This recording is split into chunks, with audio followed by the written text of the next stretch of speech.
अपने घर के आंगन में ही यहां से वहां दंड प्रणाम करके देख लीजिए, यहां से वहां 200-400 मीटर दंड प्रणाम कर कर देख लीजिए। सीधा सीधा मैं सही कहा मैंने परम पूज्य संत जी ने कि भाई यहाँ श्री राम और किशोरी जी की जोड़ी बैठी हुई है, इनका दर्शन कर लेने मात्र से आपका जीवन धन्य हो जाएगा। जो अहिल्या स्थान से जहां भगवान राम स्वयं चलकर आए थे, और उस समय का नारी सशक्तिकरण का इससे बड़ा उदाहरण नहीं हो सकता है कि पत्थर को भगवान ने उस समय नारी रूप दिया था। और अयोध्या से ये अपना अहिल्या स्थान से अयोध्या पति पत्नी दोनों दंड प्रणाम करते हुए जाना, मतलब अद्भुत। मुझे तो ऐसा लगता है कि भगवान कहां से इनको इतनी शक्ति दी है। मैं भी इनके रास्ते में एक दिन 2-4 मिनट 10 मिनट का सेवा दिया था। जब मैं पहुंचा, ये उत्तर प्रदेश की बॉर्डर में घुस रहे थे, आगे आगे पति पीछे पीछे पत्नी, बिल्कुल वही दृश्य जो भगवान राम आगे चल रहे होंगे और मैया सीता पीछे पीछे चल रही होगी। ऐसी जिद पालकर अपने पति को महान बनाने वाली महिला केवल मिथिला में होती है, ये गौरव के साथ हम कह सकते हैं। तभी भगवान राम को पैदल चलकर मिथिला आना पड़ा अयोध्या से अपनी शादी के लिए। कई बार आजकल भी लड़का सब चला जाता है अपनी शादी के लिए कहीं, हमारे यहाँ तो कई बार कंप्लेन आ जाता है, लेकिन ऐसा भाव लेकर के अयोध्या से यहाँ आना अद्भुत, अकल्पनीय, और उसको पूरा करने वाले हमारे संत हमारे बीच कामेश्वर जी। और मुझे आज बताते हुए प्रसन्नता हो रही है कि जब हम यहाँ बैठे हुए थे तो कल ही मैंने माननीय मुख्यमंत्री जी को 18 से एक सड़क के लिए लगा हुआ था कि दरभंगा से अहिल्या स्थान दर्शन करने में आने वाले लोगों को सहूलियत हो, वो जल्दी में आए और दर्शन करके दरभंगा चले जाए। इसके लिए शॉर्टेस्ट रूट हम निकाल रहे थे।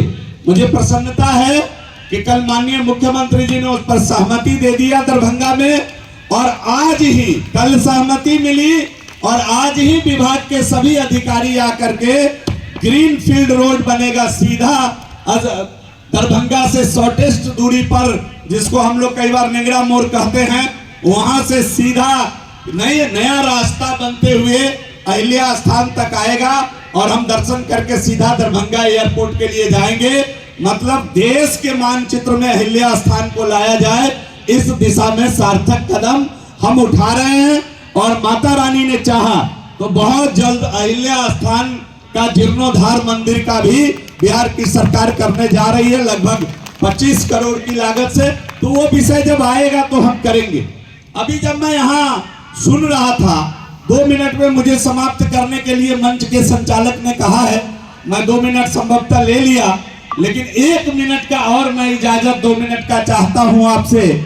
अभी जितनी हमारी कई बेटियां आई यहां से बोल रही थी, स्वामी जी का आज जन्म दिवस है और 12 जनवरी को ही पहले मकर संक्रांति होता था। इसी दिन स्वामी जी इस धरती पर आए और 39 वर्ष की अल्प आयु में दुनिया में भारत का झंडा गाड़ करके स्वामी जी इस देश को अलविदा कह के चले गए जहां उनकी जरूरत थी। कई विदेशी शिष्य और शिष्या स्वामी जी के हिंदुस्तान में आए और कई अच्छे अच्छे, भगनी निवेदिता के बारे में अगर आप पढ़िए तो उनका जो चरित्र है, उनका जो काम है इस देश के लिए, वो अद्भुत रहा है। शिक्षा के जगत में मैं उन विषयों में जाना नहीं चाहता हूं, मैं केवल एक बात आपको बताना चाहता हूं कि कैसा चरित्र था स्वामी जी का। आज का युवा केवल स्वामी जी का जरूर, मैं यहाँ बैठे हुए युवाओं से कहूंगा कि एक चित्र जरूर अपने घर में स्वामी विवेकानंद जी का रखिए। और दूसरा अनुरोध जरूर करूंगा कि जो एक लॉ एवरेज है मोबाइल चेक करने का, हिंदुस्तान में आज 140 करोड़ लोग हैं और 142 करोड़ मोबाइल है, मतलब लगभग हर हाथ में मोबाइल है, चाहे गरीब हो या अमीर। और एक व्यक्ति अमूमन 4 से 5 घंटा, 5.5 घंटे तक मोबाइल में लगा रहता है। परिवार बोध खत्म हो रहा है। एक ही टेबल पर बैठकर पति अलग मोबाइल चला रहा है, पत्नी उधर मोबाइल चला रही है, बेटा उधर मोबाइल चला रहा है, बेटी उधर मोबाइल चला रहा है। परिवार बोध खत्म हो रहा है। हम आपस में परिवार बोध, परिवार के रिश्ते को खोते जा रहे हैं। थोड़ा परिवार में समय देना। और जितना युवा साथी है, जरा याद करिए इसमें कितने लोग हैं जो शादीशुदा हैं। एक बार हाथ उठा दीजिए, ऐसे करके हाथ उठाइए जैसे हम भी हैं। हाथ उठाइए, शर्माइए मत। नहीं उठाने से ऐसा नहीं कि दूसरा हो जाएगा। हाथ उठाइए एकदम जोरदार तरीके से। और जितने लोग, आप हाथ नीचे कर लीजिए। जरा कल्पना करिए आपके घर में आपका बच्चा छोटा रहा होगा, 2 साल का, 3 साल का, 1 साल का, 4 साल का। जब तक उसको बुद्धि नहीं आई होगी, अपनी माँ को, अपने पिता को और अपनी माँ को भगवान मानता है। हर काम अपने पिता से कहता है। जैसे आज हम लोग हर काम अपने परम पिता परमेश्वर से कहते हैं। मंदिर में जाते हैं, मत्था टेकते हैं, कुछ न कुछ मांग लेते हैं। वैसे इतना छोटा बच्चा को लगता है कि मेरा बाप ही पावर हाउस है, मेरा पिता सब कुछ है। मैं जो बोलूंगा मेरा पिता दे सकता है, मैं जो बोलूंगा मेरी माँ कर सकती है। इस भाव के साथ इतना छोटा बच्चा 2 साल का जब बाप के कंधे में बैठकर घर से बाहर निकलता है तो कई बार पूछता है ये क्या है, ये की छै, ये की है। आप कहते कौआ, ये की है तो पेड़, ये क्या है तो कबूतर। कई बार वो कहता है कि टॉफी दिला दो। उसकी क्षमता टॉफी तक है। वो चॉकलेट मांगता है, चॉकलेट दुकान पे जाते हैं, उसको दिला देते हैं। तो जो बच्चा छोटा है वो अपने पिता को भगवान समझता है, पावर हाउस समझता है। वही बच्चा जब बड़ा हो जाता है तो अपने पिता को भगवान क्यों नहीं समझता है। अगर पिता जिंदा है, हम 10 मिनट समय देके उनसे बात कर रहे हैं कि नहीं कर रहे। हम आज युवाओं को इसलिए बिठाए थे कि हम परिवार बोध बच्चों में पैदा कर सके। हम आज कोई पॉलिटिकल बात कहने नहीं आए। हम पॉलिटिकल बात करते रहते हैं और हम कहते नहीं, हम करके कहते हैं। पॉलिटिकल काम जो मुझे मिलता है जाले में मैं करके कहता हूं। एक सज्जन मुझे कह रहे थे कि रोड बना ही हुआ था फिर बन रहा है। हमने कहा मुझे गड्ढा पसंद नहीं मेन रोड में, और इसलिए मैं फिर से रोड बना दिया। गड्ढा पसंद नहीं मेन रोड में, गाड़ी कहीं झटका नहीं खाना चाहिए मेन रोड में। तो वो अलग विषय हम करते रहते हैं, वो अलग जब बैठेंगे, जब पॉलिटिकल बात करेंगे तो बताएंगे।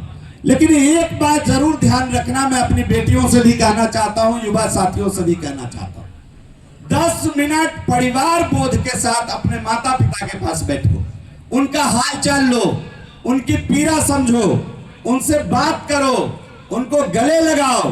और अगर तुम्हारे पास कुछ किसी कारण से कभी कुछ बचे हुए पैसे हो, कोई फॉर्म भरने के लिए पैसा मिला, 10 रुपए बच गए, उनके मन पसंद कोई चीज एक ले जाकर के कभी उनको खिलाओ।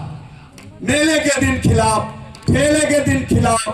कहीं से आए हो, तुम्हें पता है कि हमारी माँ को जलेबी पसंद है, 2 ही जलेबी लेकर जाओ, खिलाओ। इस भाव के साथ जीवन जीने का प्रयास करो और अनुशासित होकर जीवन जीने का प्रयास करो। ये हिंदुस्तान ऐसा देश है जहां वृद्धाश्रम नहीं था। आज खुल रहा है तो पीड़ा हो रही है कि वृद्धाश्रम की जरूरत कहां है। यहाँ क्यों जरूरत है? हम अपने भगवान को अपने से अलग कैसे रख सकते हैं? इस भाव के साथ जीवन जीने की चेष्टा करनी है, प्रेरणा करनी है। और जितने युवा साथी हैं, आजकल बड़ा एक फैशन हो गया। अब हम बोल रहे हैं नीचे, इतना जरूरी है भाई अंबुज जी का कि फोन में बतिया रहे हैं लगातार। इतना जरूरत है, पूरा दुनिया का बोझ उनके ऊपर है।